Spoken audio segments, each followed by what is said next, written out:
Planning a trip to Venice? You're in for something unforgettable. From gondolas in world-famous canals to colorful islands and local food spots, this floating city is full of magic. But most tourists only hit the obvious stuff and miss out on some of the best experiences Venice has to offer.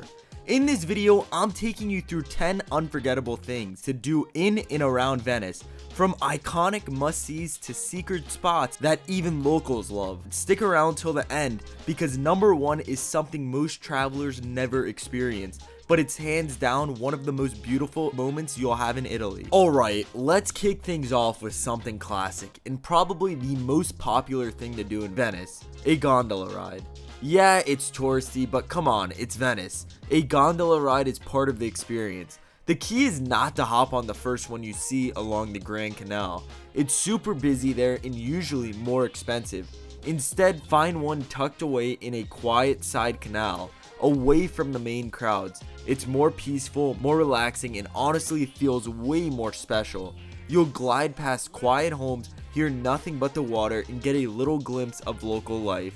Way better than weaving through traffic jams on the big canal. Speaking of calm and quiet, coming in at number 9, one of the best things you can do is simply get lost on purpose in the quieter parts of Venice. Most tourists stay near St. Mark's or the Rialto Bridge, but there are areas where the city really slows down.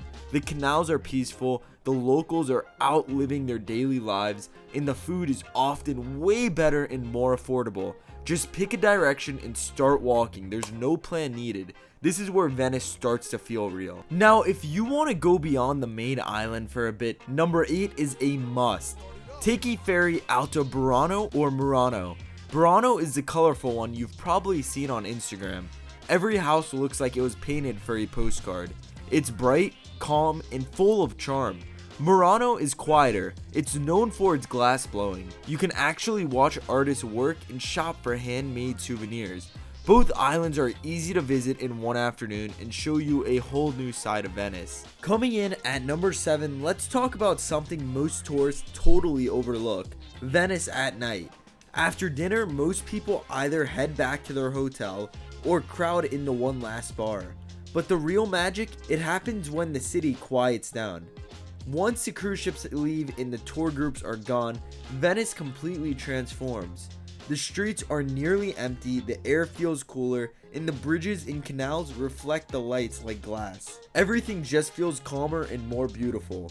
Grab a gelato, take a walk with no map, and listen to the sound of the water. You'll pass by quiet squares, locals heading home, and the occasional gondola still floating by under the stars. If you're looking for that peaceful side of Venice, the one you dream about, you'll find it at night. It's romantic, relaxing, and honestly one of the best ways to experience the city.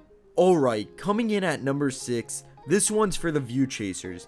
Most people line up to go up the bell tower in St. Mark's Square, but there's a better spot. Just across the water is the island of Giorgio Maggiore. It has a bell tower with almost no line and one of the best panoramic views of Venice you'll ever see. You'll get the city skyline, canals, rooftops, and even St. Mark's itself in the shot. Way less crowded and way more peaceful. At number 5, we're getting a little historical. You can't visit Venice without checking out the Doge's palace and the Bridge of Sighs. It's not just a pretty building, it was the center of power for hundreds of years. You'll walk through massive halls, see detailed paintings, and even cross the Bridge of Sighs where prisoners saw their last glimpse of Venice before heading to jail. It's beautiful but also kind of heavy in the best way. This place tells a story you feel as you walk through it. After all that walking and sightseeing, number 4 is all about slowing down and soaking it in, with a drink and a view. There are a couple of rooftops in Venice that most people completely miss. One of the best is right above a shopping center near the Rialto Bridge. It's free, but you need to reserve a time online. Or check out the Skyline rooftop bar for sunset cocktails. The view over the water and rooftops there is next level. Alright, let's talk about food. because number 3 is one of the most local things you can do in Venice. Skip the fancy restaurants and look for a small spot called a Baccaro. It's kind of like a casual wine bar where locals go to grab a quick snack and a drink. You'll see little bites on the counter, things like fried fish, meatballs, or pieces of bread with toppings. Definitely grab a couple, order a spritz or a glass of wine, and hang out for a bit. Some people stand at the bar, others sit outside. It's casual, cheap, and one of the best ways to eat like a local. Number 2 is right next to one of the most famous bridges in Venice, but way too many people miss it. Just around the corner from the Rialto Bridge is the Rialto Market. Go in the morning when locals are buying fresh seafood and produce, and the city is just waking up. It's busy, it's loud, it's kind of chaotic, and it's awesome.